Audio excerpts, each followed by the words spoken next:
My name is Geoff Quinn. I'm the CEO of T.M.Lewin. T.M.Lewin is a predominantly a men's and women's wear brand that retails out of today 160 stores, around 90 in the UK and around 70 outside. What I want to do this afternoon is talk to you about growing a business. Hopefully there's some tips along the way. But let me start off with, it's a little bit about my story. I joined T.M.Lewin in 1980. In 1980, we had one store, and I was the 6th employee in that company. So it was just a small shop. The turnover in the first year was £179,000. Today, we're up to around 110 million. It didn't happen overnight. So I've been with Lewins for nearly 35 years. And when I joined, I did make the tea and do all of those lovely jobs that you all get your juniors to do when they join your company. The secret, if you like, of our relative success is, I think, understanding our product. And the whole story really evolves around knowledge and knowledge of your product. We started off with an idea. So T.M.Lewin comes from Jermyn Street. The company itself was founded in 1898, so we're over 100 years old. But we have probably we've gone through 2 generations of Lewin family, and the family changed hands in 1979. When I joined in 1980, the idea we had was to sell really lovely Jermyn Street quality shirts, but at great prices. Jermyn Street itself was not that accessible, it was very expensive, and the city had not found the retail that it has today. Our first course was actually to get into, and actually this might go down a bit controversial here, I'm not sure, but we spent our life cutting out middlemen, and our first thing that we did actually, we sold club ties, was the 50% of our sales. But our club ties we ordered through a company who then placed the order for the club ties. And actually that seemed a little bit ridiculous because the company in the middle seemed to be making a lot of money. And what we looked at was, how can we work directly with mills and suppliers? And what we did was we approached a mill that we knew was weaving a lot of our fabrics. And they said to us, we can't deal with you because you are a retailer, not a middleman. And so what we did was we opened a tie company the following week. We went back to that mill, and the mill said to us, we can deal with you now. And we started to place orders with that mill. That was a very, very simple step, but actually it made a huge difference to the profitability of the company when it's on quite a small sort of turnover. Taking that idea further, we looked at manufacturing of shirts, our core product. This is what we're all about, is our shirts. And we found a factory in Southend that could manufacture shirts for us. And they were only in a small industrial unit, and we worked with them to get the quality to where we wanted it to be. Found people that were, there's a guy called John Franklin who started making shirts in his bedroom, and I met some of the women that used to make shirts in John's bedroom before he went into a small industrial estate. At the time, they were making for other well-known Jermyn Street brands, and we sort of consumed them and got them to just for us. And from there, the same idea of how we worked with the mills in the tie company, we used with the shirt companies. And we started to work and design actually our own fabrics working with the mills. We found that there were only a certain number of mills in Italy that were supplying most of the nice shirt companies, including bigger companies like Marks and Spencer's, and everybody was having the same sort of designs. So we actually went out and bought the machinery that they used to design up their fabrics. The lessons that I'm trying to sort of put across here is, we didn't think of ourselves just as retailers. We thought of ourselves as actually the cost centers involved in retailing. So we worked probably harder in the earlier years looking backwards at the whole of the supply chain and what we were trying to do, whilst looking forwards and thinking about growing the business. It took us 20 years before we opened 4 stores. So between 1980 when I joined to 2000, I took over running the business in 1993. In 20 years, we opened 4 stores. From 2000 to today, we now have 170. The critical points were getting into manufacturing, understanding the detail of how you make something, understanding the time it takes for that person to make it. So by being in manufacturing, it opened up a whole world of going to other factories and talking to those factories and understanding how long it takes to actually do that job. So how many standard minutes it takes to sew in a zip, how many standard minutes it takes to put on a front placket. We found that in 2000, we actually came up against a problem. In every company, you're going to have challenges. Our challenge was we kind of opened as a corner shop, and we ran the business a bit like a corner shop. And we didn't see necessarily the importance of branding and marketing in our business. And there was a company whose name I won't mention, but you'll probably guess who it is, that actually did a much better job of what we were doing. And in 2000, they were bought by the Louis Vuitton group. And at that time, I thought, oh dear, my 4 little shops here are looking decidedly dicey. So what we did was we actually challenged the way that we actually worked as a company. So we had all these processes. We were great at making a product. We really understand, and we really had this passion about making the best product and selling it at a good price. And what we did is we challenged ourselves to look at our pricing, and we started to use price as a way of marketing. We opened our 5th store in May of 2000. We had a plan to take £100,000 in the first month. And in the first 2 days, we took 98,000. And in the following 5 weeks, we took another 645,000. And what we found was we had an offer on our shirts. And we had people coming in taxis from the city, and we had people queuing up. The shop itself was only 85 square meters, which is probably about the size of the catwalk, including the first rows. And so actually people were virtually queuing outside of the door. That was when the light bulb goes off, and that's what you need in your business. You need to understand, A, look backwards, look at your products, look at your quality, look at what you're doing, but B, you do need a little bit of luck, and you need something to happen that is significant. It only happened, actually, because we were worried about going out of business. We were worried that we were going to fall behind our competitors, so we actually stepped up what we did and changed what we did. From 2001 to about 2006, we opened somewhere in the region of 35 stores. And we were prolific at opening those stores. Now, we didn't go to an estate agent and say to them, find me 30 stores or find me whatever stores, because actually, although estate agents are very good and they have a very good part to play in the whole retail cycle of retail, when you're investing your money in that store, it's incredibly important that you make that right decision. And so therefore, position in stores is absolutely everything. And what we did, and what I did, is I don't know how many cups of coffee I drank, but we sat outside opposite the venues where we're looking as the potential stores, and we'd sometimes stay there for a day, go back for another whole day, and look at the people that were walking past.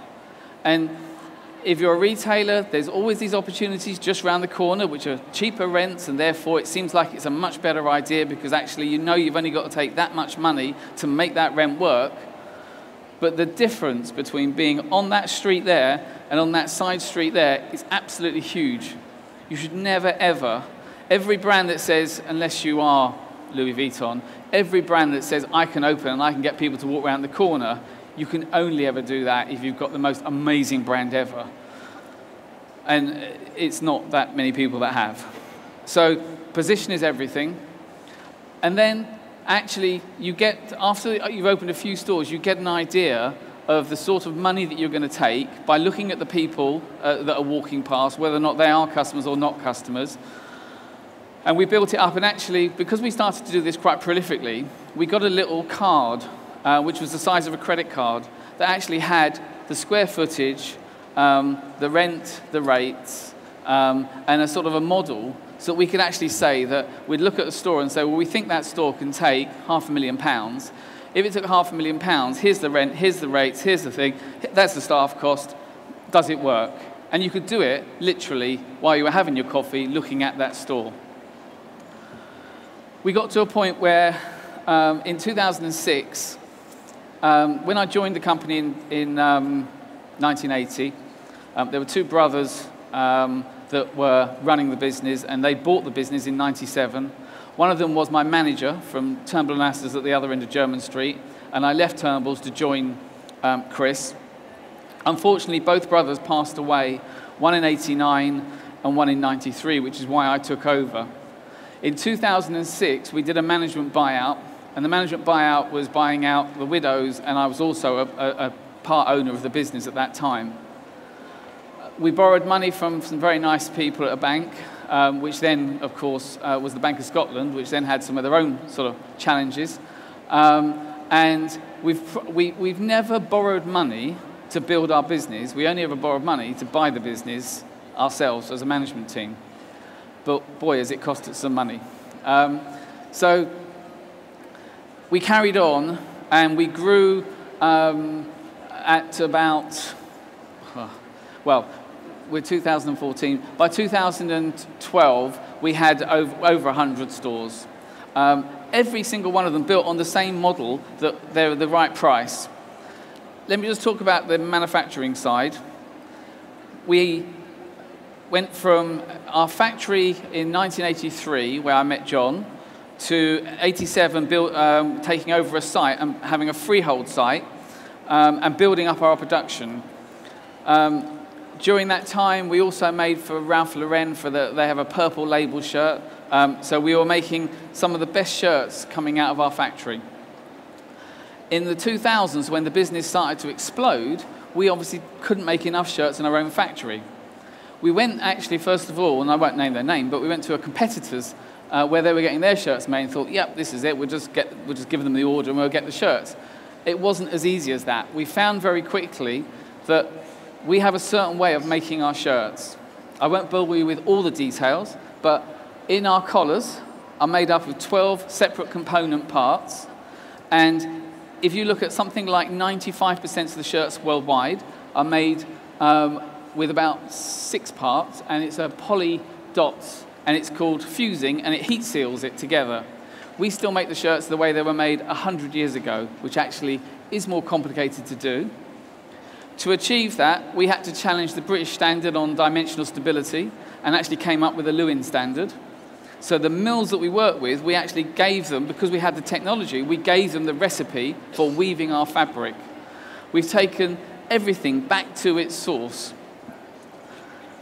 We found that we couldn't just get our shirts made, so what we did is we took a team out of our factory, and over a course of a period, we actually brought on 12 different European factories to manufacture our shirts, and in each case, we treated each production line as a Lewin production line within their factory.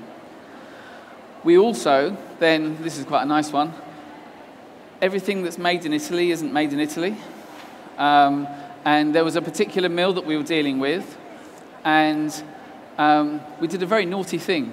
We phoned up the shippers, and we asked them, there's a lot of stuff goes in and out of that mill that's our stuff. Give us some names. And they gave us a name of a mill in the Czech Republic that was that actually we contacted, and when we visited, we saw our fabric that we had designed in London being woven in the Czech Republic, being sent to Italy to be finished, and then delivered to us. And they were, at the time, they were a Marks & Spencer's handkerchief company. They didn't do the finishing part, but we knew how to finish fabric because we had somebody in the company that actually understood that. So we went back to that mill. We got it as basic as you can get it. When we design something, it comes out of a CAD machine, it comes out onto paper. We made sure that the mill in the Czech Republic had the same printers we bought in London, the same paper that we bought in London. We designed up the fabrics, we shipped out we sent it as a design, they printed it off, they wove up the design. We then got a huge cost savings because actually it wasn't being shipped to Italy and it wasn't being sold to us as Italian fabric. But then we got to a point where we had 12 factories, fabric being woven in the Czech Republic, and we were still growing. We were still opening stores and the business was still growing. We were doing around 3 million shirts. So we looked for a bigger solution. And with all the knowledge of how to develop factories, how to develop manufacturing in cloth, we went out to China, and we now work still with the same mill in China, and we have developed the fabric there. We're now manufacturing in Vietnam. And again, this has had a huge effect on the cost price of our product, but the quality, if anything, is better, has stepped up, because actually the skills that they have in the sewing are fantastic. So whilst we think of ourselves as retailers, actually the cost base of what we're manufacturing is the most important thing. And actually what we've done is really looked inwards at what we're doing and tried to work through, and we've done it with every single product. In silks, where we used to have our silk ties from Italy, we now manufacture in China. And actually, by going out to China, we were able to put more picks and ends back into the silk, and actually the silk got heavier, whereas in Italy they were putting lead into the silk, which actually was making it heavier, but it wasn't really silk. So there were lots of little things. The cotton that we weave in China, we can do a DNA testing on it to see where it was grown in the world. So we understand that we're not buying cotton or raw cotton from places like Uzbekistan that might have child labor issues. We've taken a serious look at the whole infrastructure of what we do to make sure that when we sell that shirt, as far as I'm concerned, you're only as good as your last shirt. So it's very important to us to make sure that we maintain our standards and our quality. In about 2007, we got into tailoring, and we looked at tailoring, and we did exactly the same thing. We found that most people selling tailoring were selling garments that were fully fused, whereas in old days, they used to use horsehair, and actually they had a half canvas patch that was put in, that's sewn in as opposed to heat sealed in. And we've gone back to those traditional techniques, and we still do that now with all of our suiting. And it took us a 2-year period to actually bring on that manufacturing and bring on that skill. The shame of it is that in the UK, there isn't the manufacturing base. And one of the problems we had were trying to recruit people to work in our factory in Southend, when actually there was a Tesco's or Waitrose or something somewhere nearby, where actually it was much easier for them to get a job. There wasn't 6 weeks of training to be able to manufacture and do the things they want to do. So I guess kind of what I'm saying is, I think that we are relatively successful because we totally understand our product. Every single thing we sell, we design up, and we work with an independent mill or foundry, whether it's the cufflinks, and we've taken absolutely everything back to source. Therefore, our gross margins are around just under 70% in retail, and that gives us a healthy profit line on what we're selling. We have this thing where we sell 4 shirts for £100, so actually our prices are still very low, but our volumes grow quite quickly. We've then, our business now is 25% of our sales come online, so we have an online business, both with an international online business. We've also, with the help of the UKTI, back in 2010, we have opened our first franchise stores with our partner in Singapore. Now, to do that, we did a thing called an OMIS report, which they came up with a number of companies they thought we could deal with. I went out there on my own just with this report, and one of the things I felt was, if you're going to work with somebody internationally, actually, you need to be able to demonstrate to them that you make profits in the UK, because thinking that you've got a UK business and the international is going to be this great big business, if you can't make profits in the UK, don't bother about going abroad. So what I did was I actually printed off the profits of 6 competitors of mine, because actually in the UK you can get a huge amount of information from Companies House. Internationally, they don't get access to that at all. So actually when I went out there, I showed them a spreadsheet of what my sales were, what my nearest competitor sales were, and what the profit was that I made. And I actually asked them, who would you rather do business with? You may have heard of this brand, because actually it's a bigger brand than me, but this is the profit they make. So if they can only make that in the UK, how much are you going to make out of them? And all 3 companies wanted to work with us, and we chose the company to work with, and we have a good business in Singapore. And with that same partner, we've also now gone into Malaysia. We've gone into Australia, In Australia, we've opened our own stores, and my Sydney store is my 5th most profitable store in the whole business. Melbourne comes in at number 15. We're also in 20 department stores in Australia, so we've gone into concessions. And in the UK, we're in House of Fraser. We're in about a dozen House of Fraser stores here. And then we're just starting to go into, we've opened the first couple in India, Indonesia, the Philippines. We're opening in the Middle East in October.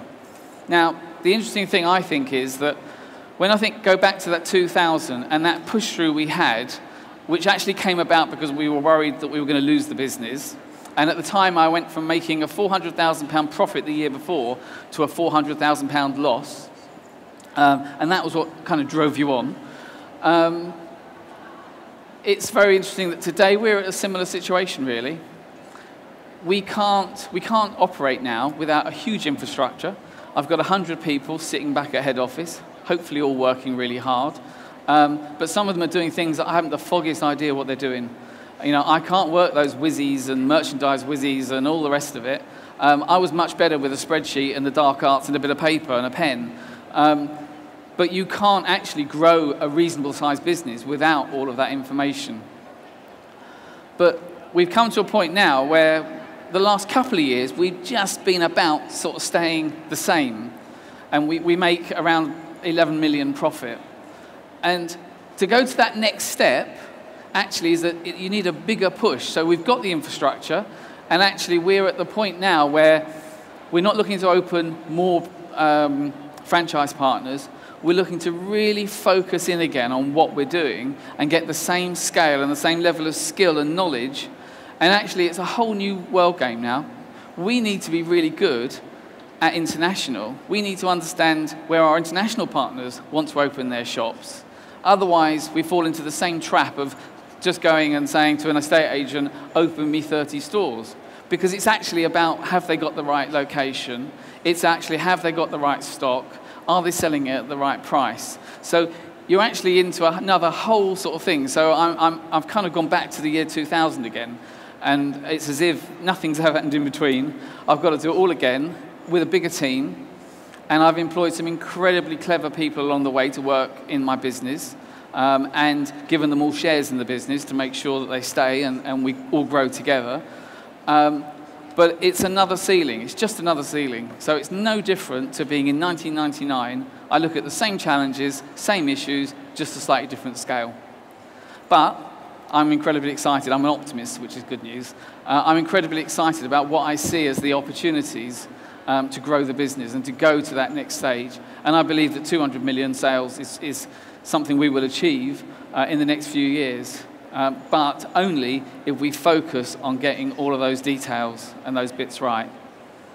So that's kind of the Lewin story, if you like, and I thought I'd just share it with you. I could wax lyrical forever, but you probably don't want to hear all that. So that's kind of us.